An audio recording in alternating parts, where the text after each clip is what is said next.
திருப்பூர் உடுமலை அருகே கொல்லப்பட்ட சிறப்பு உதவி ஆய்வாளர் குடும்பத்தினருக்கு முதலமைச்சர் மு.க.ஸ்டாலின் ஆறுதல் கூறியிருக்கிறார்.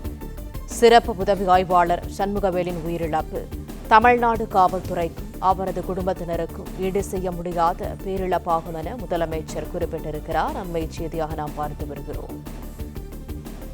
கொடூர செயலில் ஈடுபட்ட குற்றவாளிகளை விரைந்து கைது செய்ய காவல்துறைக்கு உத்தரவு எனவும் முதலமைச்சர் கூறியிருக்கிறார்.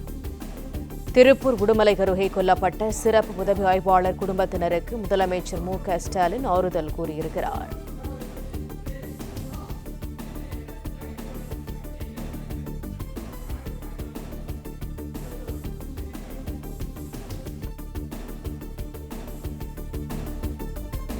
திருப்பூர் உடுமலை அருகே கொல்லப்பட்ட சிறப்பு உதவி ஆய்வாளர் குடும்பத்தினருக்கு முதலமைச்சர் மு.க.ஸ்டாலின் ஆறுதல் கூறியிருக்கிறார்.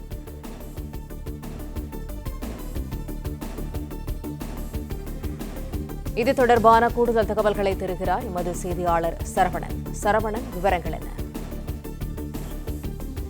திருப்பூர் மாவட்டத்துல குடிமங்கலம் காவல் நிலைய சிறப்பு உதவி ஆய்வாளர் வெட்டி கொலை செய்யப்பட்ட இந்த விவகாரம் தொடர்பாக முதலமைச்சருடைய அறிவிப்பு ஒன்று வெளியாகி இருக்கிறது.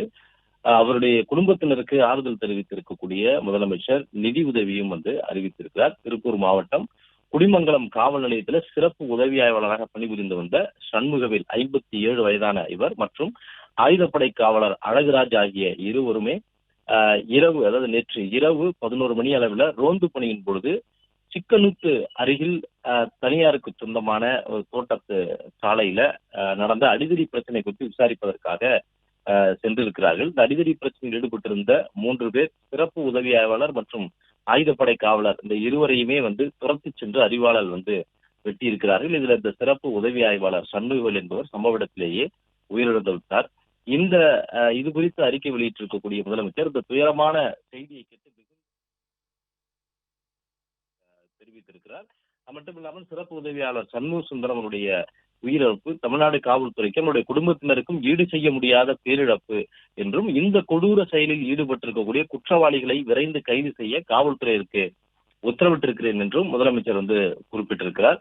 மேலும் உயிரிழந்த சிறப்பு உதவி ஆய்வாளர் சண்முக சுந்தரம் அவர்களை இழந்து வாழக்கூடிய குடும்பத்தினருக்கும் அவருடைய உறவினர்கள் மற்றும் அவருடன் பணிபுரிபவர்களுக்கும் ஆழ்ந்த இரங்கலையும் ஆறுதலையும் தெரிவிப்பதாகவும் மேலும் அவருடைய குடும்பத்தினருக்கு 30 லட்சம் ரூபாய் நிவாரண நிதியாக வழங்கிடவும் உத்தரவிட்டிருப்பதாகவும் முதலமைச்சர் வெளியிட்டிருக்கக்கூடிய அந்த அறிக்கையிலே தெரிவிக்கப்பட்டிருக்கிறது. பிளே ஸ்டோர் மற்றும் ஆப் ஸ்டோரில் இருந்து பாலிமர் செயலியை QR கோடு மூலம் பதிவிறக்கம் செய்யுங்கள். செய்திகளை உடனுக்குடன் பெறுங்கள்.